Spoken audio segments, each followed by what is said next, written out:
actually around for a video to do today. I didn't just want to do just more stuff on the Crystal Palace game. We've done it quite a lot. And I thought, well, what am I going to do? Hold on. David Moyes' New Year's resolutions. Of course. You know, makes absolute sense now, doesn't it? What's David Moyes going to do in 2022? What's in his inbox, his to-do list, if you know what I mean? And I think there's a few things that are probably more important than others. Before I do, just want to say thank you and Happy New Year to everybody. Loads of really lovely messages on the channel, more than I could possibly reply to, but that's just testament to you guys and how much you've supported Hammer's chat over the year. You'll write such lovely, wonderful messages. Read all of them. Really, very, very much appreciated. Also, something I didn't thank you for was, you know, a couple of months ago, I asked people to jump over and join Gonzo's Pinball Flipperama, my pinball channel, because I needed to get it above sort of 1,000 subscribers. Just wanted to thank you for that. That works. I needed to get over the 4,000 watch hours. I won't bore you with all the details, but it worked. I thank you so much for that. It opened a lot of benefits, and that's helping me to just build that channel up slightly. So cheers for that. In terms of David Moyes' New Year's resolution, I think it's fair to say he probably doesn't need a New Year's resolution, but it's a snappy way to title the video, you know.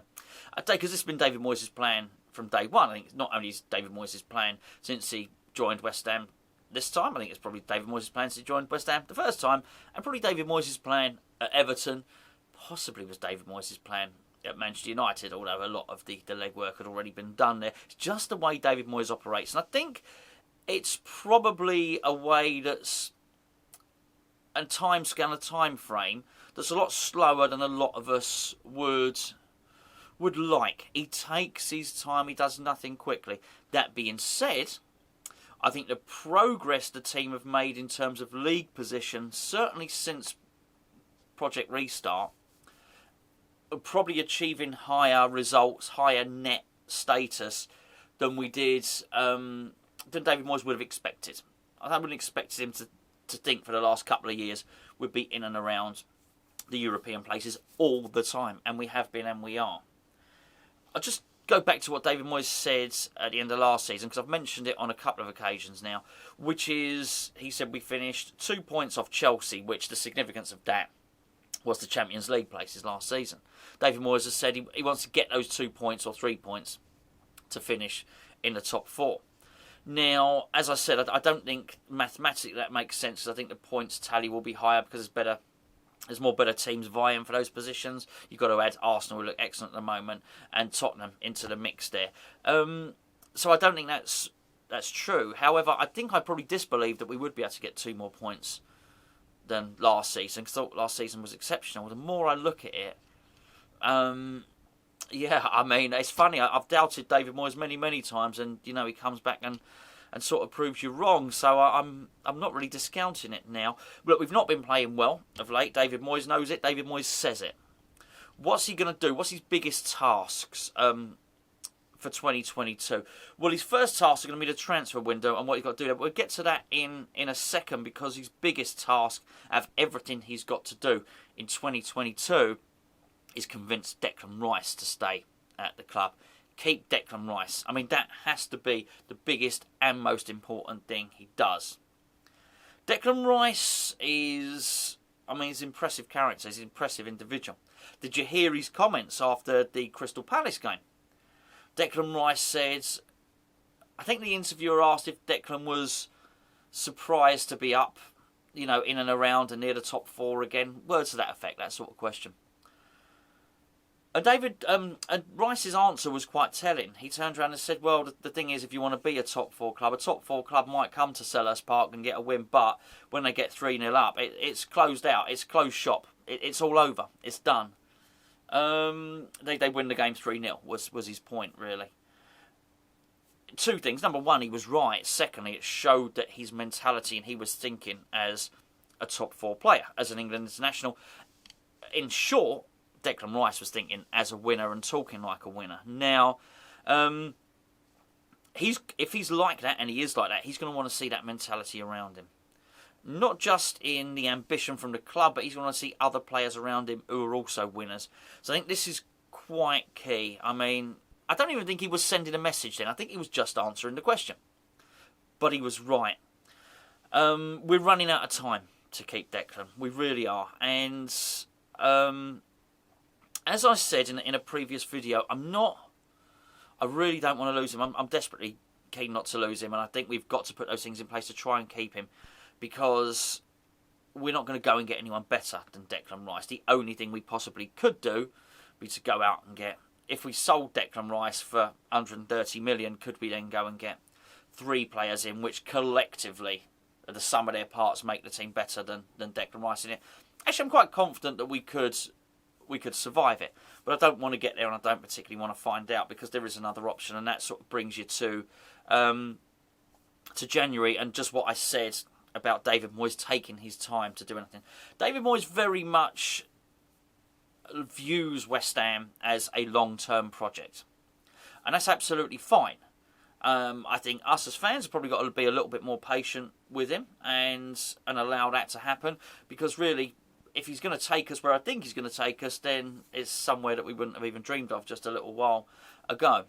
That's not to say we don't get the ump along the way when we play badly, or make critique substitutions that are not done well, and so on and so forth. But we're on a long-term journey, on a long-term strategy, and David Moyes is right to do that, because that's how he does things. What David Moyes got to realise is Declan Rice is not on a long-term strategy. Even though time is on his side, he's a young player. I don't think he's going to wait 3 years for this team to be built in the same way that David Moyes probably will. So we've got one chance. I think we've got one more shot at this, really, and that is to qualify for the Champions League this season. I think that way it's the only way we can keep Declan Rice. I really do. That's the only way. But that's got to be one of David Moyes' New Year's resolutions, to keep Declan Rice. How's he going to do that? By finishing the top 4? Well, we've got to continue to get results, and we just have got results, albeit not playing particularly well. So it brings January into focus. Now, this takes me back to David Moyes' first stint in charge, which is when he wasn't playing up front, Arnautovic and Lanzini were popping in the goals for us, and he said what we really need is to shore things up at the back. Gio read out some impressive stats from West Ham over the last calendar year in 2021. One of them was the goals scored, the points tally. I think we were the third over 2021. We had the third best points tally in the whole league. That's really, really good. What wasn't quite so impressive was goals conceded. So actually, even though we do look at it and think we need a striker, and we do need a striker, one of David Moyes' New Year's resolutions is going to need to bring in a defender. And he's going to want to do that in January. There's rumours, the Zuma rumour, is that he'll wait and see how quickly Zuma comes back. He might have the chance. It's such small margins. Those 3-4 games that you wait for Zuma to come back, he might lose points, and that might, at the end of the season, make the difference, between getting up there and not, sort of thing. So I do think that's something he's going to want to do, and I do think it's quite important, because when you do look at the goals tally, we do have an ability to score goals. We just do. It's keeping them out that seems to be the problem. All I would say is David Moyes is very, very aware of that. So part of that New Year's resolution, bringing another of shoring up the defence, is going to play into the New Year's resolution of making sure Declan Rice stays. So that's a really, really important aspect for that, is to bring in some players. The striker, it all goes to the same thing. I don't want to go over the old ground in terms of we need to bring in a striker. We all know that. But I think there's no doubt about it. If we do try and bring a striker in, then that is going to afford us more options when Antonio isn't fit and firing. And let's not forget, we're just about to enter a period where Antonio's going to go off and play for Jamaica again, so we need to do that. So some attacking reinforcements are definitely going to be needed. I just don't think we can rely on Vlasic to come good and carry the burden of the weight of goals on the team. Okay, so that's got to be another New Year's resolution actually for David Moyes, will be to bolster the attack. I think part of that will be to start incorporating Vlasic and getting more of a tune out of Vlasic and incorporating the team. The other thing, in terms of building the team, which I know he's going to want to do, is to strengthen the squad. And don't just mean playing into what I've just said about bringing players in January. It's about replacing the weak links in the squad. And I think this is fundamentally important, because he's continuing to grow it. This is all a massive part of it. Bringing in Newman, bringing in Holt as a coach, as a scout, increasing the coaching staff and all of that stuff. That's all a massive part of it. And that will all be part of what he plans to do in 2022 as well. But some players need to go, and they need to be replaced with players that he's going to use. Yarmolenko has to go. I'm not overly impressed at reading this story that he's going to stick with Yarmolenko for the rest of the year. Look, we don't have any say in it. If Yarmolenko wants to stay and see out his contract, that Yarmolenko can do that. But if there's a deal to be done where you can get him out and then sort of just save even a third of his wages or something like that, and that's got to be done. But all I want from David Moyes, I don't really care what position it is in many respects, is a player that he's going to look at, see on the bench, and think he's going to have more impact than Yarmolenko, which in turn means David Moyes is going to look on that bench. He's going to think, I want to use this player. He's going to look at his team, think, okay, he's not playing well. Let's get him off the pitch and let's get this guy on. He needs to want to use the guys that are on there. Going to need to deal with the Ryan Fredericks situation. Fredericks' contract's running out at the end of this season. So again, we need a replacement there.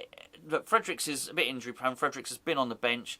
Clearly Moyes is in a situation now where he's just not using him. There are better options at right back. He's played, I think, Fredericks played twice at left back, maybe 3 times at most. He's clearly not seen as an option there.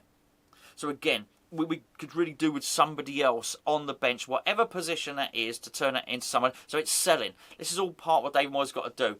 Get the players out who are part of Pellegrini's reign that are just not going to feature and not going to be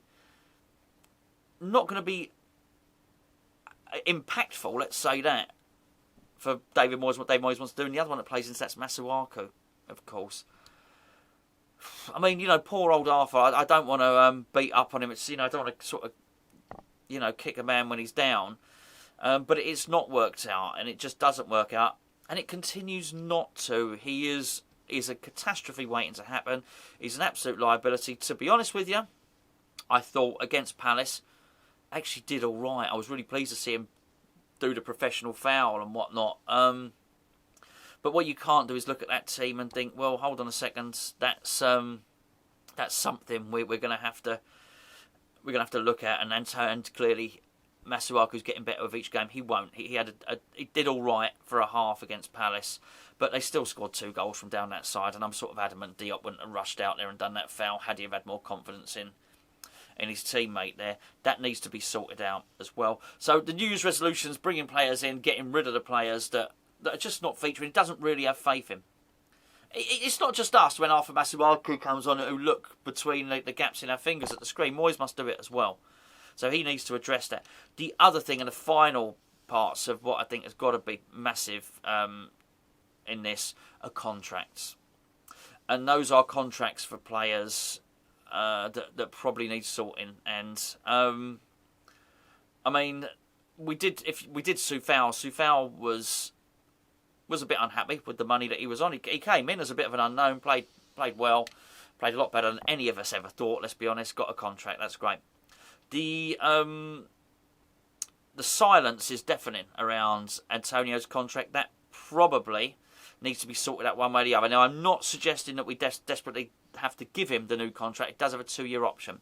But they need to find a resolution where they're both happy. Because obviously, at the moment, there's always going to be one of those two parties, either West Ham or Antonio, that's not happy. They need to sort that out. And we need to... I've been suspicious, as you know, if you're a regular watcher, for a little while now, that might be playing some part in Antonio's fluctuating form, let's put it that way. When you've got that hanging over you, that contract, that needs to be sorted out, as well as the sort of situation with the international football, which is a new one and is a new... It just gives a new distraction to the contract situations and a new aspect to it. The other one will take you then back to Declan Rice, which is the Declan Rice contract, which takes us full circle on the video. I think that's more difficult. I think Declan Rice signing a new contract and Declan Rice staying here for another year or two, very different things. I think we can keep Declan Rice for another year. I'm not sure we can get Declan Rice to sign a new contract unless we showed mega, and I mean mega, ambition. Yes, okay. Let's say we brought in. I'm not talking about Mbappe. I'm not even talking about world class players here. I reckon if we brought in Tarkowski, Dina from Everton. If we brought in Jesse Lingard and we brought in Hosek. Okay, I mean, it seems a lot, doesn't it? But let's be fair. Dina's not going to be a massive amount of money because of the situation at Everton. Tarkowski, he's got 6 months left of his contract, not going to be a massive amount of money. Lingard, not going to be a massive amount of money. And Hlozek will be whatever he is. I mean, but that striker, those 4 players might, and finishing top 4, might make Rice stand up and say, hold on, there's ambition here. There's ambition. We've brought in, 2 internationals in Tarkowski, well, 2 England internationals in Tarkowski and Lingard, and 2 other very, very good players. So maybe, just maybe, there's a balance, there's a trade-off with Rice, though, in terms of what David Moyes is going to need to do with him. Because a season ago, West Ham was saying he's worth 100 million, and people were saying, no, he's not. Now I think he's worth more than 100 million. But the closer he gets to the end of his contract, there's going to start being a bit more of a trade-off as to that's going to start dipping down. I think if there was a price war at the moment between the top clubs, City, Chelsea, whatever, I think we might be able to push that up to about 120 million, but don't think it'll ever get much higher than that unless Rice starts banging in goals like Steven Gerrard. Then you are looking at a consummate and ultimate midfielder, which I think is very, very close to being, that's for sure. There's lots to do in the in-tray, in the inbox, and a to-do list for David Moyes to do in 2022. There is an awful lot to do. What I would say about that New Year's resolution list, it's not something that can be done later on in the year, in the autumn or something, and I think that's it. A lot of that stuff in his in-tray probably needs to be dealt with as soon as January.